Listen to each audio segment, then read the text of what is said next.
Welcome to Thoughts from Meditation, day 5 and 6.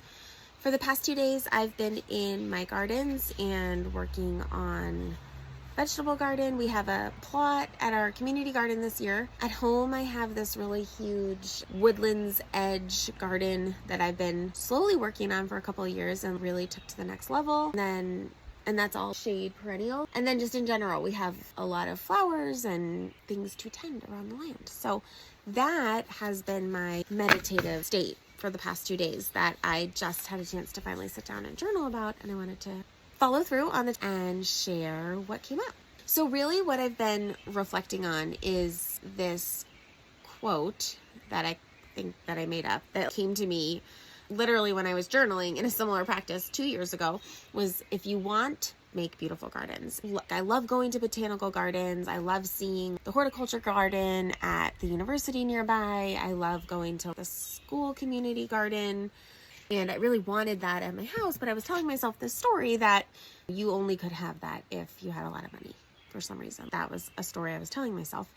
And I got this thought of if you want big, beautiful gardens, and maybe it didn't have to actually cost a lot of money. It's just putting your mind to it. As I was gardening this weekend and getting into that meditative state of weeding basically and mulching, we really, over the last 2 years, it's a great example of calling in a dream or a desired timeline, if you will, because over the last 2 years, we knew we didn't have the time to fully make this vision come to life, but we had a vision of this part of our yard, the edge of the woods, making this epic native plant garden.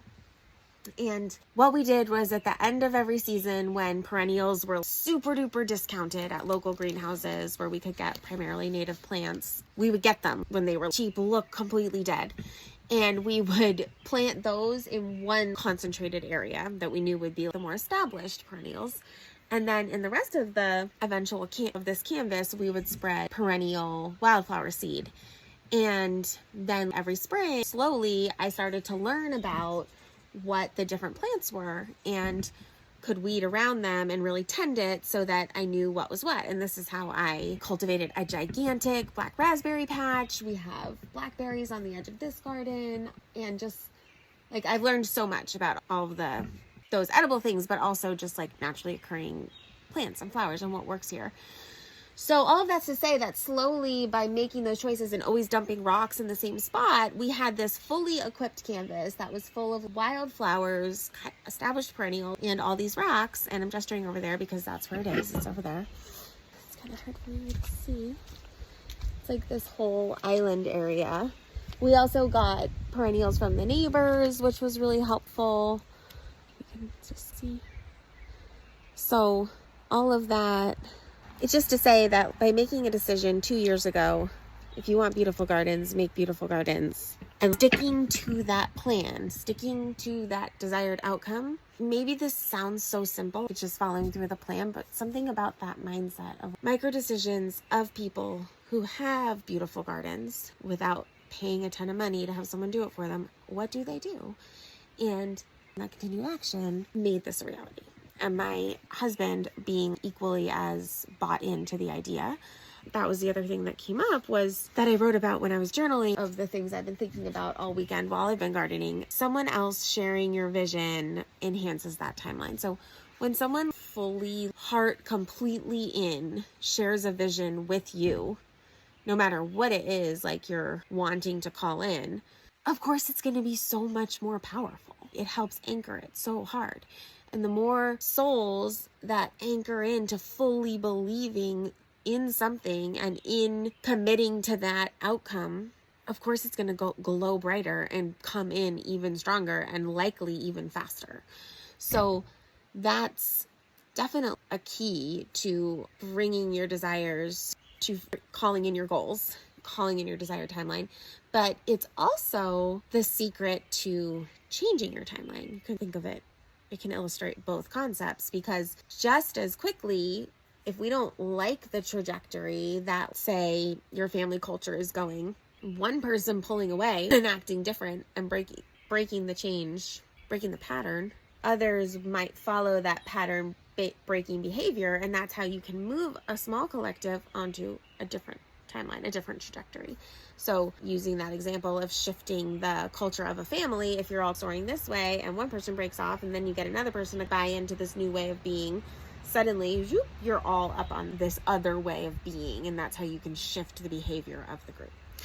So take that as it resonates. I'd love to actually hear what it makes you think of. What might you want to change the trajectory of, or what timeline are you trying to align to, and how can you fully commit to it?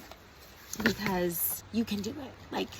Why wouldn't you be able to do it? And living with that set state of mind while still having a foot firmly planted in reality, and being logical and balanced about it, and not ignoring or preventing motion and care of what you already have, and gratitude for what you have. And in this moment, what are you trying to call in?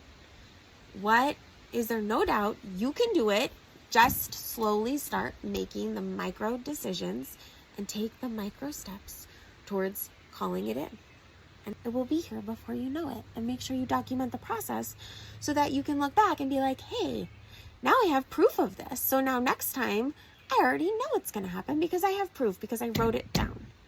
And that has also been a super powerful part of my practice, is documenting these kinds of things and keeping a daily journal or sketchbook, even if that's more of your language.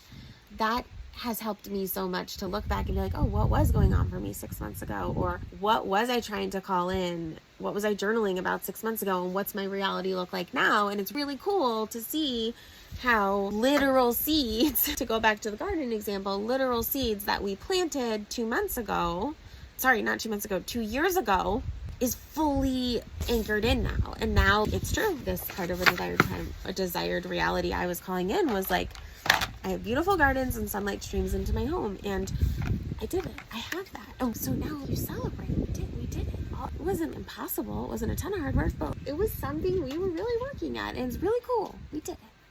All right. Talk soon.